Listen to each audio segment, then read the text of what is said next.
विद्यार्थी मित्रांनो, सह्याद्री ट्युटोरियल्समध्ये तुमचं स्वागत आहे. ठरल्याप्रमाणे आपल्याला वेक्टर, ट्रिग्नोमेट्रिक फंक्शन आणि लाईन प्लेन हे टॉपिक संपवायचे आहेत आपल्याला. 32 मार्क्सचं वेटेज आहे. ओके, मग सकाळच्याच सेशनमध्ये हे टॉपिक्स आपल्याला संपवायचे आहेत. मी अनालिसिस केलेलं आहे. वेक्टरमधले कुठले क्वेश्चन्स विचारतायत हे पण माझ्या लक्षात आलेलं आहे. मी तुम्हाला सांगू का, पहिलं माझं टार्गेट असणार आहे solve problem. Seriously solve problem आहे तसे बोर्डच्या पेपरमध्ये त्यांनी विचारलेले आहेत. काही प्रॉब्लेम ट्रिकी आहेत, ते पण मी तुमचे घेतले पाहिजेत. मग वेक्टर हे पहिलं टार्गेट ठेवूया आपण. पण व्हिडिओ छोटे-छोटे असणार आहेत. कारण माझं पहिलं ऑब्जेक्टिव्ह आहे, की तुम्ही प्रॅक्टिस केली पाहिजे. मी सांगेन तुम्हाला कन्सेप्ट सांगेन कसं सोडवायचं काय ते, पण प्रॅक्टिस तुम्ही केली पाहिजे. सुरुवात करूया? मग वेक्टर म्हणलं ना, की पहिल्यांदा मी तुम्हाला सांगतो, की पहिला प्रश्न मी इथं फळ्यावर लिहिणार आहे. ओके. तो जो प्रश्न आहे तो बघा, की पॉइंट्स तुम्हाला देतील. पॉइंट ए दिलाय आणि तो दिलाय 1, -2 आणि 3. ओके. दुसरा जो पॉइंट दिलाय तो पॉइंट बी आहे आणि त्याची व्हॅल्यू आहे 2, 3 आणि -4. तिसरा जो पॉइंट आहे, ओके, तिसरा पॉइंट सी आहे, त्याची व्हॅल्यू आहे 0, ओके, -7 आणि 10. आता हे पॉइंट्स को लिनियर आहेत हे आपल्याला प्रूव्ह करायचं आहे. म्हणजे आजच्या सेशनमध्ये पहिला टाइप आहे, की तुम्हाला वेक्टर कोलिनियर आहेत हे प्रूव्ह करायचं आहे. Collinear vectors. ठीक आहे. मग त्यात करायचं काय, की ते एबीसी हे पॉइंट दिलेत ना, की आपण सुरुवातीला असं लिहूया, की लेट हे ए बार, बी बार आणि हे जे सी बार आहेत ना, ते पोझिशन वेक्टर्स आहेत पॉइंट ए, बी, सी चे रिस्पेक्टिव्हली. असं पहिलं वाक्य लिहा. मग मला सांगा मग ए बारची व्हॅल्यू काय येणार? मग ए बार इक्वल्स टू येणार आय कॅप -2 जे कॅप. इथं व्यवस्थित लिहायचं, इथं गडबड करू नका. 3 के कॅप. ओके. बी बारची व्हॅल्यू काय येणार? बी बार इक्वल्स टू येणार ट्वाइस आय कॅप प्लस 3 जे कॅप -4 के कॅप आणि सी बारची व्हॅल्यू येणार आहे 0 आय कॅप. हे 0 पण महत्वाचं आहे बरं का. 7 जे कॅप आणि प्लस 10 के कॅप. ओके. आता करायचं काय मी तुम्हाला सांगतो. ते पहिल्यांदा तुम्ही ए बी बारची व्हॅल्यू काढा. पॉइंट ए फिक्स ठेवा बरं का. ए बी बार आणि सी बार काढायचं. ए बी आणि बी सी काढू नका. मग ए बी बारची व्हॅल्यू काढताना ए आणि बी आहे ना, मग बी बार मधून ए बार मायनस करायचं. पण मी जे आता सांगतोय ते मोस्ट इम्पॉर्टंट आहे. पहिल्यांदा बी बारची व्हॅल्यू व्यवस्थित लिहा. ती आहे 2 आय कॅप प्लस 3 जे कॅप आणि -4 के कॅप. ओके, बी बारची व्हॅल्यू. आता ए बार तुम्हाला मायनस करायचा आहे, पण ह्याच्या सगळ्यांचे साइन चेंज करा. हा तुमचा जो ए बार आहे ना, तो असं लिहा की -1 आय कॅप मायनसचं +2 जे कॅप. ओके. +3चं -3 के कॅप. आता मी तुम्हाला सांगू का, हे असं एकाखाली एक लिहा असं मला सांगायचं होतं मेनली. साइन प्रत्येकाचं बदला. त्यामुळे किती इझी होतं बघा. 2 - 1 लगेच कळते, की इथं आय कॅप येणार आहे. 3 + 2 इथं 5 जे कॅप येणार आहे. -4 - 3 -7 के कॅप येणार. ओके. ए-बी बार फाइंड आउट केलं. आता ए-सी बार फाइंड आउट करा. म्हणजे परत ए बार लिहूया आपण, की 2 आय कॅप प्लस 3 जे कॅप -4 के कॅप. ओके. आता C bar.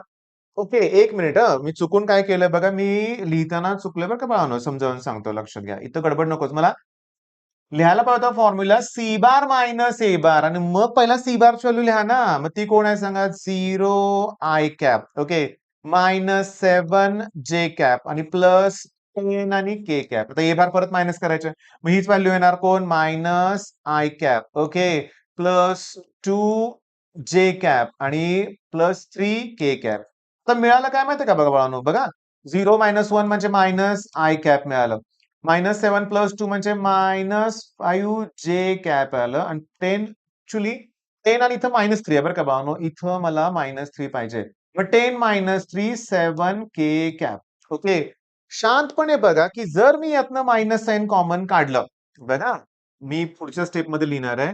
AC bar equals to आणि जर मायनस साइन कॉमन काढलं, तर मला काय मिळतंय? प्लस आय कॅप, प्लस 5 जे कॅप आणि -7 हे सगळं मिळतंय ते कोण आहे आपल्याला मिळणार आहे? ए बी बार. म्हणजे तुम्हाला इथं ए बी बार मिळाला. म्हणजे हे दोघं वेक्टर एकमेकांचे स्केलर मल्टिपल आहे. तो स्केलर आहे इथं -1. मग एक वाक्य लिहायचं, की A B bar is a scalar, AC bar is a scalar multiple of AB bar. Hence, given points are collinear. मग तुमच्या हे लक्षात आलंय का? पॅरलल पण आहे असं त्यांनी दिलंय बरं का, लक्षात घ्या. पण ए कॉमन आहे ना दोघांमध्ये, त्याच्यामुळे ते कसे असणार आहेत सांगा बघू? कोलिनियर असणार आहेत. आता हा पॉइंट तुमच्या लक्षात आला. मग तुम्हाला मी सांगतो, की तुम्ही काय करायचंय माहितीये का, की मी आता होमवर्क देतोय तुम्हाला, की आपण जे कोलिनियर पॉइंट्स घेतोय ना, म्हणजे कोलिनियर हा पॉइंट कव्हर केलाय. याच्यामध्ये तुम्ही पेज नंबर 152, पेज नंबर किती? 152 आणि त्याच्यावरती क्वेश्चन नंबर 11, क्वेश्चन नंबर 12 हे दोन क्वेश्चन्स तुम्हाला करायचे आहेत. 11 आणि 12. मग कोलिनियरचं काही अवघड नाही. बरं हे एक्झाम मध्ये विचारलं गेलंय का? विचारलं गेलंय. 3 पैकी 2 पेपरमध्ये हा कोलिनियरचा पॉइंट आलेला आहे. काही अवघड आहे का? बिलकुल अवघड नाहीये. पण आता मी तुम्हाला सांगतो. पण मी काय म्हणतोय ते शांतपणे लक्ष द्या. ओके. बघा, की इथं ना आता पुस्तक माझ्यावर तुम्ही सुद्धा ओपन करा आणि पेज नंबर 154 काढा. पेज नंबर 154 आणि तिथं लक्षात घ्या 3 पॉइंट्स दिलेत त्यांनी परत. बघा मी पॉइंट ए लिहितोय. ओके. पॉइंट ए जो दिलाय तो आहे 3, 2 आणि पी. ओके. म्हणजे पी हा अननोन आहे. नंतर पॉइंट बी जो दिलाय त्यात सुद्धा अननोन आहे. कोण आहे सांगा? क्यू 8 आणि -10. ओके. आणि जो सी पॉइंट दिलाय त्याचे कोऑर्डिनेट्स आहेत -2. ओके. त्याच्यानंतर -3 आणि त्याच्यानंतर 1. हे पॉइंट्स कोलिनियर दिलेत आणि त्यांनी विचारलंय काय? पी आणि क्यू ची व्हॅल्यू पण फाइंड आउट करायला सांगितलंय. आणि हा जो सी पॉइंट आहे तो AB ला कोणत्या रेशोमध्ये डिव्हाइड करतोय असं विचारलंय. तर तुम्ही पेज नंबर 154 काढा. वाटल्यास तिथलं सोल्युशन बघा. पण मी तुम्हाला सांगतोय काय ते बघा. व्यवस्थित लक्ष द्या. तुम्ही सुरुवात अशी करणार, की लेट काय म्हणणार? ए बार, बी बार अँड सी बार हे कोण आहेत? पोझिशन वेक्टर्स आहेत. पॉइंट ए, बी, सी चे. मग तुम्ही ए बारची व्हॅल्यू लिहिणार. ओके. त्याच्यानंतर बी बारची व्हॅल्यू लिहिणार आणि सी बारची व्हॅल्यू लिहिणार. ओके. मग ए बारची व्हॅल्यू काय येणार? की 3i cap plus 2j cap plus P आणि के कॅप. बी बारची व्हॅल्यू काय येणार? QI cap plus 8J cap minus 10K cap. Okay. C बारची व्हॅल्यू -2I cap minus 3J cap आणि प्लस K कॅप. मगाशी सांगितलं तसंच करायचं. तुम्ही ए बी बारची व्हॅल्यू काढायची. ती कशी येणार? बी बार मायनस ए बार. मग बी बारची value QI cap okay plus 8J cap आणि -10K कॅप. आता मायनस ए बार म्हणजे हा पहिला वरचा vector -3I cap okay plus 2. Actually मी तुम्हाला काय सांगितलं की प्रत्येकाचे साइन चेंज करा. प्लस मायनस झालं इथं मायनस. तुम्ही एक लक्षात आलं का की गडबड लिहिताना माझ्या पण चुका होतात बरं का. मी आता हळू लिहिणार आहे. प्लस पीचा होणार -PK. त्याच्यामुळे मला असं मिळणार आहे की Q-3I कॅप 6J कॅप 8-2 आणि प्लस साइन कॉमन काढतो म्हणजे आत येणार आहे -P -10 आणि K कॅप. ही व्हॅल्यू कुणाची आली? ए बी बार. जरा हळू. त्याच्यानंतर ए सी बारची व्हॅल्यू काढताना सी बार मायनस ए बार. शांतपणे पहिला सी बारची व्हॅल्यू लिहा. -2I कॅप -3J कॅप आणि प्लस के कॅप.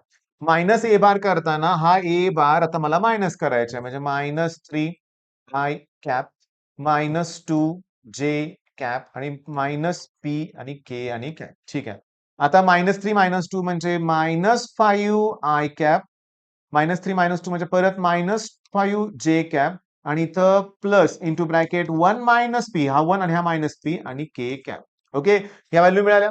तुम्ही लिहायचं काय की given points are collinear. Given points are collinear की लगेच आता रेशो घ्यायचा सांगतो. इथं आय चा कोएफिशियंट कोण आहे? Q-3. इथं आय चा कोएफिशियंट कोण आहे? -5. दॅट इक्वल्स टू जे चा कोएफिशियंट कोण आहे इथं? 6. इथं जे चा कोएफिशियंट कोण आहे? -5 आणि दॅट इक्वल्स टू इथं वरती कोण आहे?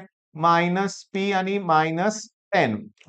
-P आणि -10 आणि इथं कोण आहे? 1 -P. भावांनो सांगू का आता? हे दोघं मी सॉल्व्ह करतो. मायनसला मायनस साइन काय होईल? कॅन्सल. -5 ला -5 कॅन्सल. -3 चं +3 होईल आणि Q ची व्हॅल्यू 9 मिळेल आणि तुम्ही पुस्तकात चेक करा Q ची व्हॅल्यू 9 आहे. पण ह्यांनी ज्या मेथडनं सोडवलंय ना ते फार किचकट केलं. तुम्ही काय करायचं?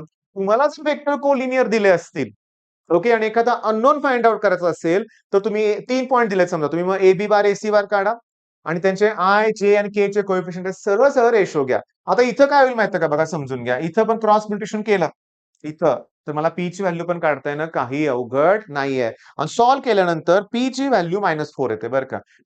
तुम्ही सॉल्व्ह करा. पी ची व्हॅल्यू किती आली? -4. आता नेक्स्ट पॉइंट मला काय सांगायचं आता कोलिनियर क्लिअर झालं. कोलिनियर प्रूव्ह करायचं तर एबी बार एसी बार काढा ते स्केलर मल्टिपल मध्ये आले पाहिजे एकमेकांच्या. दिलंच असेल तर रेशो घ्या अननोन ची व्हॅल्यू फाइंड आउट करा. आता मेन पॉइंट काय माहितीये का की मेन पॉइंट असं आहे बघा इथं अजून आपल्याला काय करायचं आहे की रेशो काढायचा आहे ना म्हणजे बघा हा जो सी आहे ना तो ए आणि बी ला कोणत्या रेशो मध्ये डिवाइड करतो असं विचारलंय. मग ए चे कोऑर्डिनेट 3, 2 आणि पी आहेत. 3, 2 आणि पी ची व्हॅल्यू पुट करा की आता -4. बी चे कोऑर्डिनेट जे आहेत ते Q8 आणि म्हणजे Q ची व्हॅल्यू 9 काढली होती ना आपण 9, 8 आणि -10. आता त्यांनी विचारलंय काय की आपल्याला ना तो रेशो काढायचा की ज्या रेशो मध्ये सी डिवाइड करतोय. बरं सी ची व्हॅल्यू किती आहे? सी ची व्हॅल्यू आहे 2 बघा -2, -3 आणि 1. आता मी तुम्हाला सांगतो. Let see divides segment A be in the ratio K:1 म्हणा नाही तर T:1 म्हणा. चला ठीक आहे K:1 म्हणतो मी K:1 आणि देअरफॉर आता मी करतोय कसं बघा. शांतपणे बघा हा प्रश्न येण्याचे चान्सेस आहेत ते पण थोडे थोडे नाहीत 3 मार्काला. ओके. मग आता बघा की मी पहिल्यांदा एक्स कोएफिशियंट घेतलोय -2. एक्स कोएफिशियंट किती? -2. ठीक आहे. दॅट इक्वल्स टू इकडच्या एक्स कोएफिशियंटनं मी इकडच्या रेशोला मल्टिप्लाय केलं 9K प्लस इकडच्या एक्सच्या कोएफिशियंटनं मी इकडच्या रेशोला मल्टिप्लाय केलं की तुझं 1 आहे म्हणजे 3 into 1 किती आलं 3 आणि डिवायडेड बाय K प्लस 1. तुमच्या लक्षात आलं? यानं याला मल्टिप्लाय करा divide by K plus 1 that equals to minus हे इंटरनल डिव्हिजनचा फॉर्म्युला आहे. मग आता हे सॉल्व्ह करूया. म्हणजे मला मिळालं काय -2K -2 मी हा ब्रॅकेट ने याला मल्टिप्लाय केलं that equals to 9K plus 3. मग आता इथं 11K येणार बाळांनो की -2 प्लस होणार आणि इकडं -5 येणार. तेव्हा K ची व्हॅल्यू आली -5/11.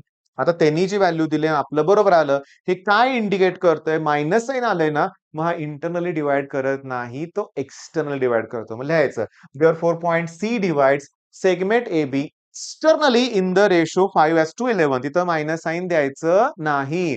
मग या व्हिडिओमध्ये जे कोलिनियरचे प्रश्न आहेत ना तुम्ही शोधून सोडवा बाळांनो मी तुम्हाला देतो ना 5.2 मध्ये 5.2 मध्ये आहे का बघूया आपण आहे सेम क्वेश्चन आहे क्वेश्चन नंबर 3. पण अगदी सांगू का जे सोडवून दिलेला प्रश्न आहे ना तोच आहे लक्षात घ्या. त्या टाईपचाच आहे लक्षात घ्या. तर माझं काय म्हणणं आहे आपली स्ट्रॅटेजी काय तुम्हाला क्लिअरली सांगतो सॉल्व्ह प्रॉब्लेम.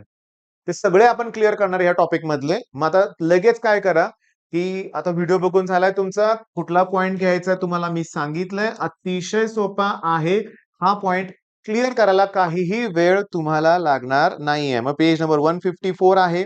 ओके त्याच्यावर पॉइंट्स आहेत 152 आहे. मग कोलिनियर पॉइंट कंप्लीट करा लगेच आपण नेक्स्ट क्वेश्चन घेऊ. All the best.